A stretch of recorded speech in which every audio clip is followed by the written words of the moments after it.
नमस्कार, स्वागत है आपका एस्ट्रोटेबल.com पे।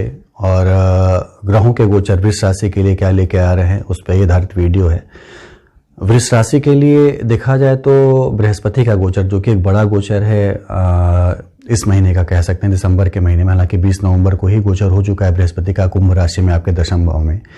लेकिन यदि हम ये वीडियो जो है ये दिसंबर महीने की है, तो दिसंबर महीने में बृहस्पति का ये गोचर जो है आपके लिए बड़ा ही फ्रूटफुल रहने वाला है, इसमें कोई संशय नहीं है। हालांकि दशम भाव में बृहस्पति जो होता है अकेला बड़ा अच्छा फल नहीं देता कह सकते, लेकिन उसकी दृष्टियां जो हैं उस फल को कहीं ना कहीं से कम कर देती हैं। जो खराब फल है उसकी दृष्टि देखा जाए तो 5, 7, 9 जो है आपके दशम भाव से ज़्यादा आपको देने जा रही है कह सकते हैं आने वाले समय में।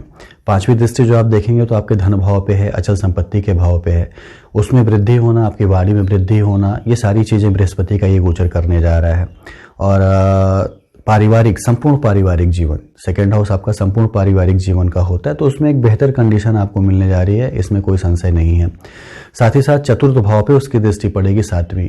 तो चतुर्थ भाव जो है माता का भाव कह लें आप, आपके सुख का है, आपके जमीन जायदाद वाहन इन सारी चीज़ों का है, आपके सांसारिक भोग विलास का है, तो उसमें वृद्धि होना तय है एक तरह से, कहीं से ऐसी कोई संभावना नहीं कि न हो वृद्धि। और अचल संपत्तियां खरीदना या घर नहीं बन रहा था तो बनना, ये सारी चीज़ें यहाँ पे बृहस्पति आपको देने जा रहे हैं आने वाले समय में। साथ ही साथ 9वीं दृष्टि आपके छठे भाव पे है, तो कहा जाता है कि छठा भाव जो होता है रोग का है, ऋण का है और आपके शत्रुओं का है। तो मान के चलिए कि आपके शत्रुओं को यदि पॉजिटिव वे में सोचें तो शत्रुओं का विनाश करेगा, लेकिन कुछ ना कुछ चीज़ें ऐसी होंगी कि शत्रु आपके नए नए क्रिएट भी होंगे, नए नए आपके सामने भी आएंगे। तो इस पर एक फोकस आपको करना होगा कि कैसे चीज़ों को मैनेज करें। बृहस्पति को कहा जाता है कि जिस भाव को देखता है बढ़ाता है, तो आपके रोग में भी वृद्धि थोड़ी कर सकता है। यदि आप खान पान में अतिरेक करते हैं तो पेट की प्रॉब्लम आपको दे सकता है बृहस्पति यहाँ पे, तो इस पर एक विशेष फोकस करना होगा। बैंक से फाइनेंस होने की सुविधा बृहस्पति यहाँ करा सकता है, क्योंकि बैंक से फाइनेंस जो है आपके उसका लॉर्ड जो है आपके छठे भाव का शुक्र है, वो आपके भाग्य भाव में है शनि के साथ। खासतौर से देखा जाए तो शुक्र जो है वो 8 दिसंबर से लेकर 29 दिसंबर तक शनि के साथ रहेगा। तो बैंक से फाइनेंस मिल जाना और फाइनेंस चुका लेना, और साथ ही साथ कर्ज के लिए अप्लाई किया था तो उस पर एक फोकस हो जाना और चीज़ें आपके फेवर में आ जाना, ये सारी चीज़ें बृहस्पति यहाँ पे कराएगा छठे भाव को देख के। तो शत्रुओं से थोड़ा बचें, रोग से थोड़ा बचें। तो बृहस्पति का ये गोचर जो है बहुत ही बेहतरीन होने वाला है आपके लिए, कहीं से कोई संभावना नहीं है। कर्म आपको करना होगा, बृहस्पति जो है कर्म के भाव में है, तो यहाँ कर्म की हानि कराएगा। लेकिन आप यदि बृहस्पति को मजबूत और करना चाहते हैं और चाहते हैं कि बृहस्पति जो है आपको पूरे फल दे अपनी दृष्टियों के, तो कर्म जरूर करिए, क्योंकि बृहस्पति जब आपको आलसी बनाएगा, आपके कर्म में हानि कराएगा, तो चीज़ें फिर फलीभूत नहीं हो पाएंगी। बृहस्पति को देखा जाए तो पहले जो 20 नवंबर से लेकर 1 जनवरी का समय है ये घनिष्ठा नक्षत्र में रहेगा, यानी मंगल का नक्षत्र है। और मंगल जो होता है वो जमीन जायदाद धन संपत्ति इन्हीं सब चीज़ों के लिए जाना जाता है, खासतौर से जमीन से जुड़ी हुई चीज़ों के लिए। खनन हो गया, बालू हो गया, क्रशर हो गए, या मल्टी स्टोरीज हो गई, जमीन के काम हो गए खरीद फरोख्त के, इन सब चीज़ों में आपकी वृद्धि होने वाली है। आप इन सब यदि बिजनेस से जुड़े भी हैं तो मान के चलिए कि वृद्धि की संभावनाएं जो हैं वो प्रबल हो जाती हैं यहाँ पे। तो बृहस्पति जो है दिसंबर के महीने में, हालांकि उसके बाद वो शतभिषा नक्षत्र में भी रहेगा कुछ समय, उसके बाद फिर वो चला जाएगा पूर्वा भाद्रपद, यानी खुद के नक्षत्र में भी रहेगा, लेकिन फिलहाल दिसंबर के महीने में ये घनिष्ठा नक्षत्र में रहने वाला है। तो वृष राशि के लिए एक बेहतर परिणाम लेके आ रहा है, एक बेहतर संभावनाएं लेके आ रहा है। और यदि आप कोशिश करते हैं, क्योंकि मैंने पहले बताया कि कर्म जरूर करिएगा, तभी बृहस्पति मजबूत होगा और आपको अपनी दृष्टियों के फल दे पाएगा। तो ये करिएगा तो बृहस्पति जो है आपको फल पूरे देके आपको अच्छी ऊंचाई पे ले जाएगा दिसंबर के महीने में। बाकी गोचरों की बात करें यदि हम, सूर्य की, मंगल की, बुध की और शुक्र की, राहु केतु शनि तो अपनी राशियों में रहेंगे जैसे थे पहले। वो राहु केतु जो हैं उच्च के थे वृष राशि और वृश्चिक राशि में, और शनि जो था आपके 9वें भाव में, ये था पड़ा हुआ अपनी खुद की राशि में, तो ये एक अलग से राजयोग बनाए हुए था ही, तो बेहतर कंडीशन बना रहा है। सूर्य, बुध और मंगल और शुक्र की बात कर लें तो सूर्य, मंगल और केतु आपके अब 7वें भाव में रहने वाले हैं, जहां 8 अंक लिखा हुआ है।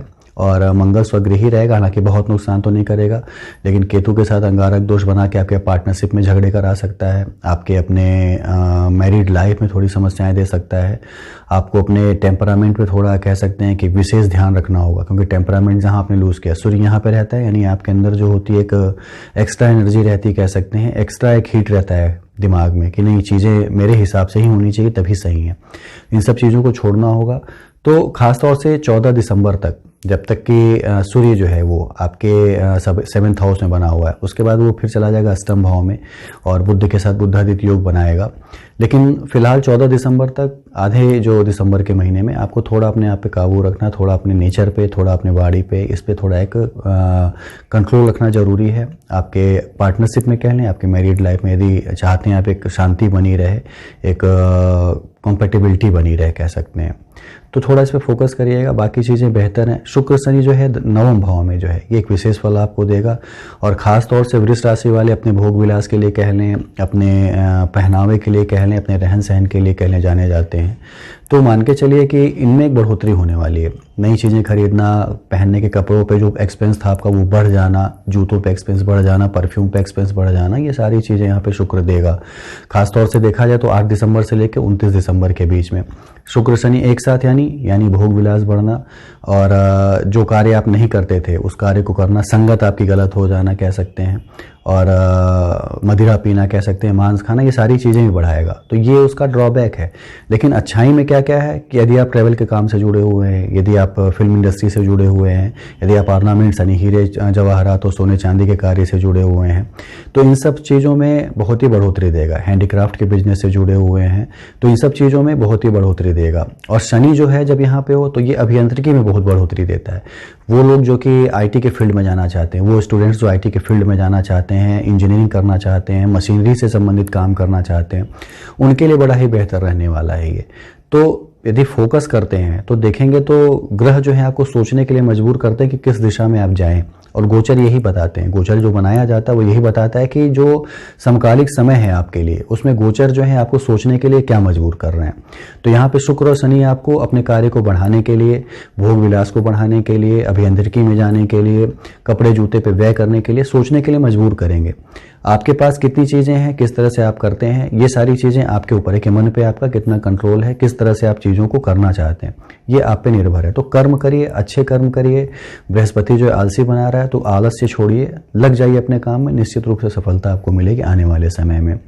सूर्य बुध कुछ समय जो है आपके अष्टम भाव में रहेंगे। हालांकि पिता के कारक भाव का है और अष्टम में आने पे पिता की सेहत में परेशानी आ सकती है वृष राशि वालों के। तो ये चीज़ें दिखाती हैं कि थोड़ा आपको संभलना पड़ेगा, थोड़ा आपको सावधान रहना पड़ेगा। तो चीज़ें जो हैं बेहतर मिलेंगे आपको। पिता का स्वास्थ्य भी आपके फोकस करिए उन पे, ताकि वो स्वस्थ रहें। और अन्वेषण से संबंधित, सूर्य बुध जब अष्टम भाव में बुधादित्य योग बनाए तो अन्वेषण से संबंधित, खोज से संबंधित चीज़ों में एक विशेष फल देते हैं, विशेष सफलता देते हैं।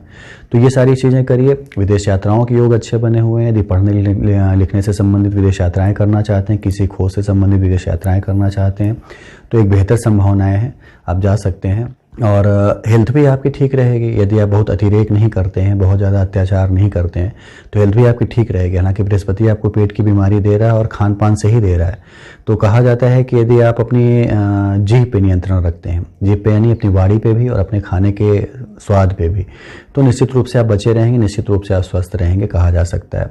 वाणी का कहा जाता है कि वाणी आपका मान भी कराती है और अपमान भी कराती है। तो वाणी यदि आपकी उचित है तो निश्चित रूप से आप बचे रहेंगे, आपका समाज में प्रतिष्ठा बढ़ना तय है। क्योंकि बृहस्पति जहां आपके 2nd हाउस को देख रहा है वहीं आपके 6ठे भाव को भी देख रहा है।